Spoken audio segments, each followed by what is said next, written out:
We have long life windows and doors on site, installing the windows for this project that have been supplied by our friends at Vinyltek. Love working with Vinyltek, and this is our first foray into working with long life, so looking forward to seeing how that relationship turns out for us. We have started work on the new roof that is going to be going over top of the front door so that these clients have a dry place for their guests to wait for them to answer the door in the future. Lots of windows installed inside, electricians inside, plumbing is pretty much done, ducting for the new dryer and hood fan are underway, and skylights have been framed as well. So let's bring you inside and show you what we have done. Okay, so we're inside the house now. We are in what will be the future flex room, and we've got one of the fellows from Long Life outside cleaning the window frame, making sure that it is spick and span for the next step of the project. But this window is all the way in and ready to go. Behind me here, we have our designer, Leanne,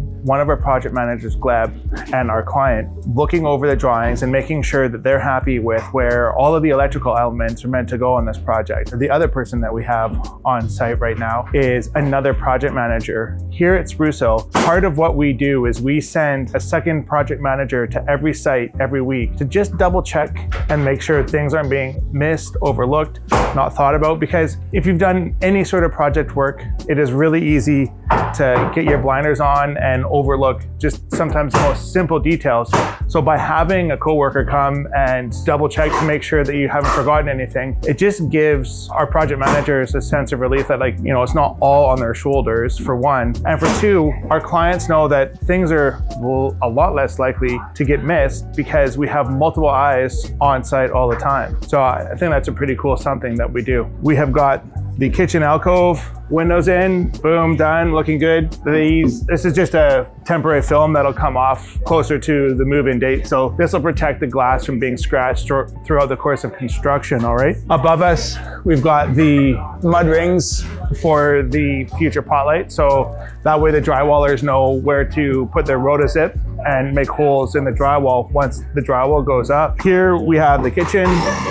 I don't want to hear in the comments below, oh, why are there sliding windows, you know, not airtight enough or whatever else. We know, we're aware. The airtightness was not a massive concern for these clients. We explain to all our clients the benefits, the detriments, and allow people to make whatever choices that work for them and their family, right? It's not we are the dictators of what must go in people's homes. We're just purveyors of information and guides on the journey of renovation. So moving over here, we've got Stefangelo yakking away with Gleb, figuring out details. And again, we've got the massive new window for the living room going in, which is going to allow a ton of awesome light into this space. Above me right here is now framed for a new skylight. Right here, another skylight, another one right there. That'll be pretty cool once that goes in.